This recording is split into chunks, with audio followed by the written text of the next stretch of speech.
Simon expected nothing more than another Elvis impersonation, barely glancing up as the Filipino teen stepped on stage. But the moment the boy delivered his first note, rich, powerful, and unbelievably authentic, Simon's eyes widened. By the fifth second, he was already on his feet, stunned by a voice he never saw coming. In a quiet corner of Cebu, tucked between narrow barangay streets and coconut trees swaying lazily in the afternoon breeze, lived 17-year-old Rafael "Rafi" Delgado. His family's small wooden house stood at the end of a muddy pathway, patched together with leftover plywood, rusted tin sheets, and love, the only kind of wealth the Delgados truly possessed. Rafi was the kind of boy people barely noticed. He never caused trouble, never spoke louder than necessary, and often kept his eyes on the ground as he walked. But behind that silence lived a world of dreams he never dared to voice. Dreams trapped inside a thin, cracked transistor radio that once belonged to his grandfather. The radio was old, older than Rafi himself. Its antenna was bent like a crooked finger, its plastic edges worn smooth from decades of hands holding it. Most days it offered nothing but static, but occasionally, when the wind turned just right, it caught faint echoes of distant music. Rafi treasured it, not because it was useful, but because it was the last thing his grandfather ever gave him before he passed away. His grandfather, Lolo Ben, had always adored Elvis Presley. Rafi remembered sitting on his lap as a small child as Lolo hummed "Love Me Tender" with a smile that made the room feel warm. After his passing, the radio became the only connection Rafi had left to him. He carried it everywhere, while helping his mother prepare kakanin at dawn, while waiting for his father to return with his tricycle after long shifts, and even when walking to school. But Rafi never imagined that one broken radio would change his life. It happened on a rainy afternoon. The clouds over Cebu were dark and heavy, the kind that promised hours of monsoon rain. The roof of their home began leaking again, just another problem in a long list of things they couldn't afford to repair. Rafi climbed up with a hammer, determined to patch the holes with anything he could find. The radio, as always, sat beside him. A sudden gust of wind shifted the station. For a second, the static cleared, and then, that voice, low, warm, powerful, it wrapped itself around Rafi like a blanket of lightning. It was Elvis Presley's "Can't Help Falling in Love." Rafi froze. The rain, the hammer in his hand, the leak, all forgotten. Something stirred inside him, something unexplainable.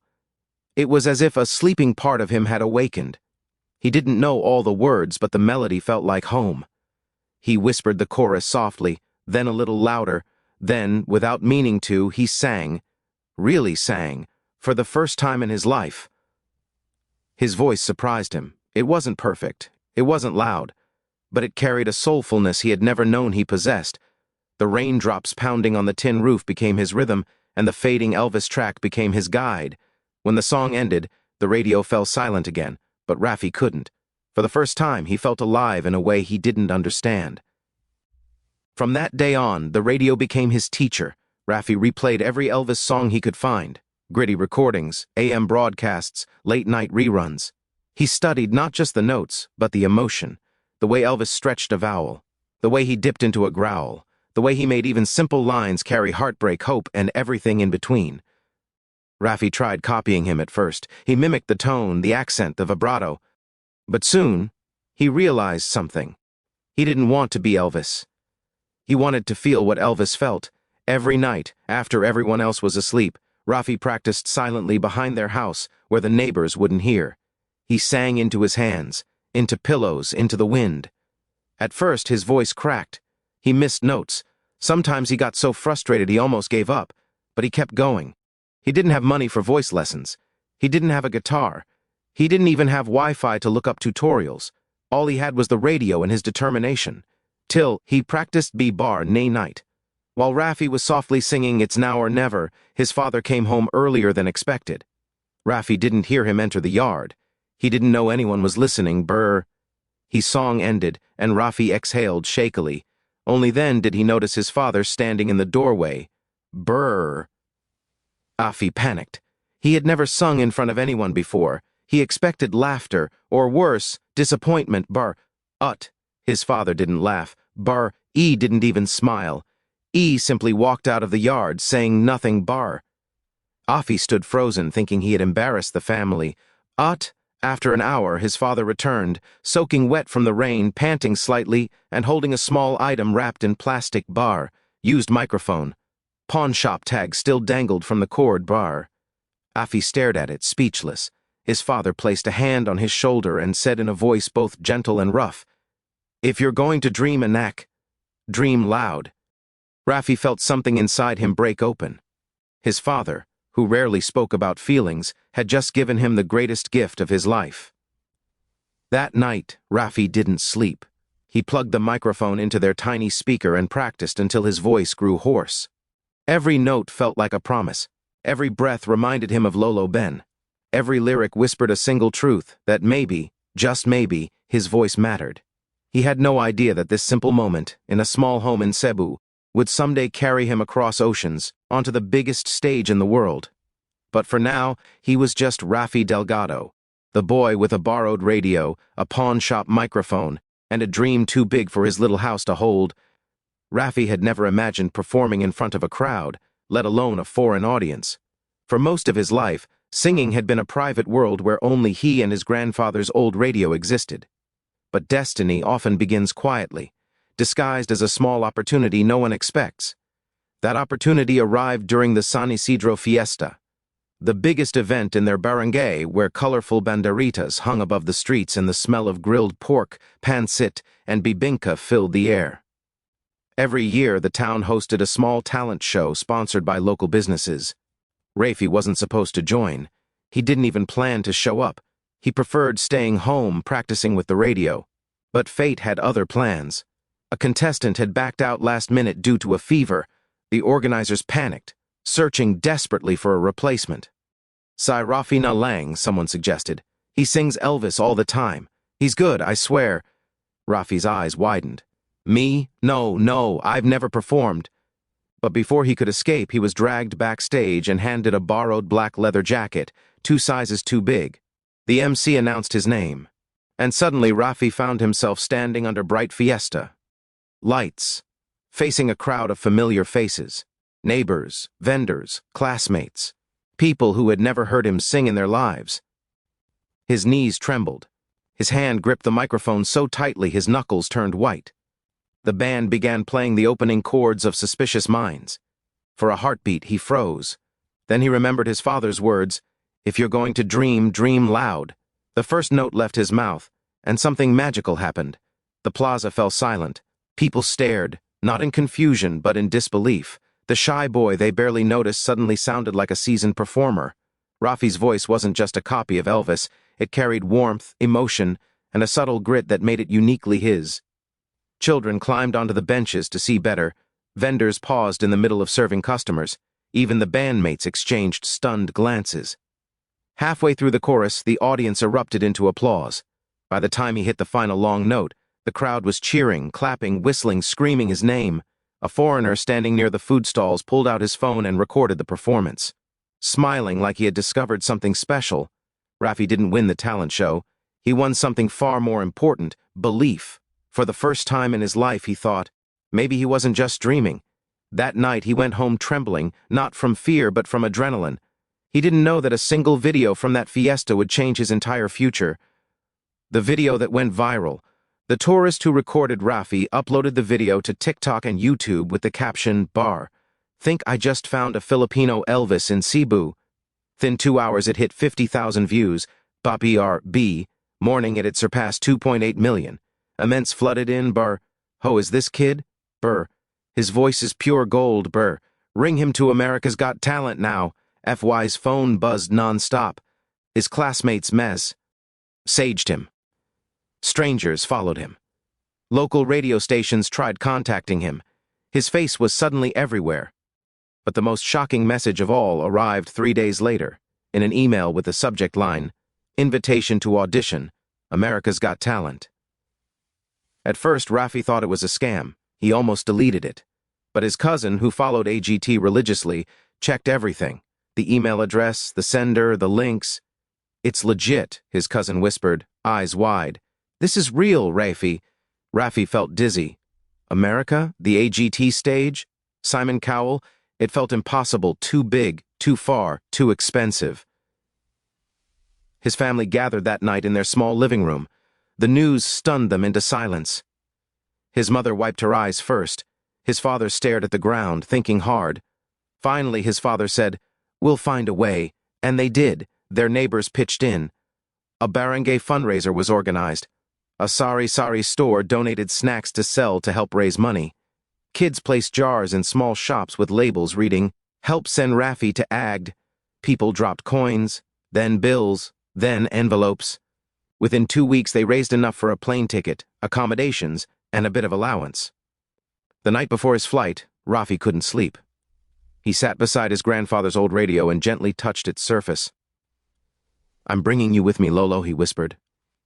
He packed 2 things in his backpack, the battered transistor radio, the pawn shop microphone his father bought in the rain. These weren't just objects, they were reminders of where he came from, first step on American soil. When the plane landed in Los Angeles, everything felt unreal.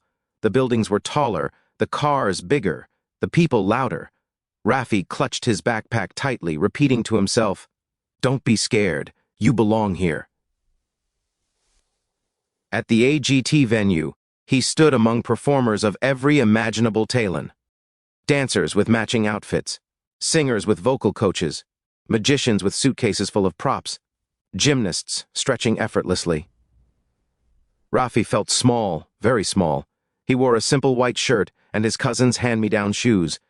But in his pocket, he held the old microphone, his courage, his anchor. Backstage, he heard conversations. "I trained for this for 12 years. My vocal coach flew in from New York. I've performed in 20 countries." Rafi had never even left Cebu until that week.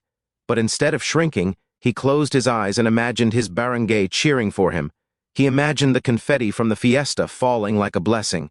He imagined his father standing in the rain, holding the microphone.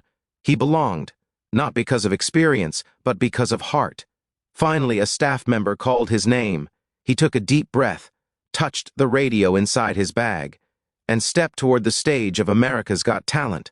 Unaware that his audition would soon make Simon Cowell stand up in shock, the backstage area of America's Got Talent buzzed with nervous performers, flashing lights, and the unmistakable hum of dreams waiting to be tested. Rafi stood quietly near the corner, gripping the pawnshop microphone in his hand. He wasn't allowed to use it for the show. AGT had its own equipment, but holding it gave him a strange sense of strength, like his father was right there with him. Every time the stage door opened, thunderous applause or gasps of disbelief spilled into the waiting area. Performers came back with tears, some of joy, some of heartbreak. Rafi's heart pounded harder with each passing minute. He swallowed repeatedly, feeling his throat tighten. A producer approached him with a warm smile. "Rafi Delgado, you're next." His stomach dropped. This was it. He tightened his grip on the microphone one last time before setting it gently inside his backpack. Then he whispered under his breath, "Lolo, guide me." The producer opened the heavy black curtain, and Rafi stepped into a world brighter than anything he had ever imagined. The stage lights hit him like a wave, blue, gold, white, casting a glow around his slim frame. He squinted, frozen for a moment. The audience was massive. Thousands of faces stretched upward into the balcony, buzzing with curiosity. But what made his knees weaken was the sight directly in front. The judges, Simon Cowell, Sofia Vergara, Heidi Klum, Howie Mandel, icons, real and intimidating. Simon leaned back in his chair, studying Rafi with little interest. He had seen countless Elvis acts over the years, many of them forgettable. Rafi could sense it, the silent judgment, the expectation of mediocrity. The young Filipino took a breath and introduced himself softly, his accent thick but full of sincerity. "Hi, my name is Rafi Delgado. I'm from Cebu, Philippines." His voice trembled slightly. Heidi smiled. "Welcome, Rafi. What will you be singing today?" Rafi hesitated only a second before answering. "If I Can Dream" by Elvis Presley. The audience murmured. The judges exchanged glances. Simon raised one eyebrow, amused, unimpressed. Another Elvis tribute, his expression said without words. Rafi felt the doubt radiating from the room, but he didn't let it drown him. He closed his eyes, breathed slowly through his nose, and remembered the rain falling on their old Cebu roof. The old radio, the leather jacket from the fiesta, his father's words, If you're going to dream, dream loud. The music began. A single, slow note, soft strings, a heartbeat like rhythm. And then Raffi opened his mouth. The first note wasn't loud. It wasn't bold. It was pure. A warm, rich, soulful sound that rolled gently through the auditorium like a wave. It wasn't the voice of a boy. It was the voice of someone who had lived, lost, dreamed, and hoped with every breath. In the first few seconds, something shifted. Sophia's eyes widened. Heidi leaned forward. Howie mouthed, "Wow!" But Simon's reaction was the most shocking. He stopped leaning back. His arms slowly lowered, his eyes narrowed. Not in skepticism, but in surprise. This was not just another Elvis impersonator. Raffi continued, his voice growing stronger with each word. There must be lights burning brighter somewhere. The audience fell still, every ear tuned in. The boy from Cebu poured emotion into every note as though his soul were tied to the lyrics.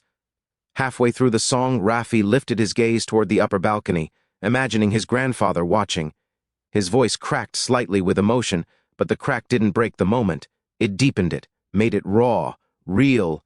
The orchestra swelled. The lights intensified. Raffi took a breath and prepared for the high note, the one that could make or break his entire audition. He closed his eyes. Then he unleashed it, a soaring, powerful note that echoed through the arena with heartbreaking beauty. It was Elvis-inspired, yes, but the soul behind it was unmistakably Filipino. The audience jumped to their feet. People screamed. Some cried. Phone cameras shot into the air. Backstage performers froze, staring wide-eyed at the monitors. On stage, Raffi stood trembling, tears forming as he held the final note. The second he finished, the crowd exploded, cheers crashing like thunder. The applause didn't stop. It only grew louder, bigger, wilder. Raffi's chest heaved as he looked at the judges. Howie clapped above his head. That was unbelievable. Heidi placed her hand over her heart. You didn't just sing, your soul sang. Sophia leaned forward. You made us feel every word. But everyone waited for one reaction. Simon Cowell. He looked at Raffi for a long moment. Silent. The audience hushed, waiting. Simon's face softened in a way no one expected. Finally, he spoke quietly, almost a whisper. I did not expect that. He stood. The arena erupted again. People screamed. Raffi's knees weakened. Simon continued, his voice filled with rare sincerity. Raffi, that wasn't Elvis. That was you. That was one of the best tributes, and one of the most emotional performances we've ever had on this stage. Then Simon reached toward the golden buzzer. Raffi's breath caught, time slowed, confetti cannons readied above the rafters. With a decisive slam, boom! Golden confetti exploded from the ceiling, showering Raffi in shimmering light. He gasped, dropping to his knees as tears streamed down his face. The crowd roared. The judges stood. Even Simon smiled, wide and proud. Raffi covered his face with his hands, overwhelmed. He wasn't dreaming anymore. He wasn't invisible. He wasn't the quiet boy with the old radio. He was Raffi Delgado, the Filipino who made Simon Cowell stand up in shock and made AGT history.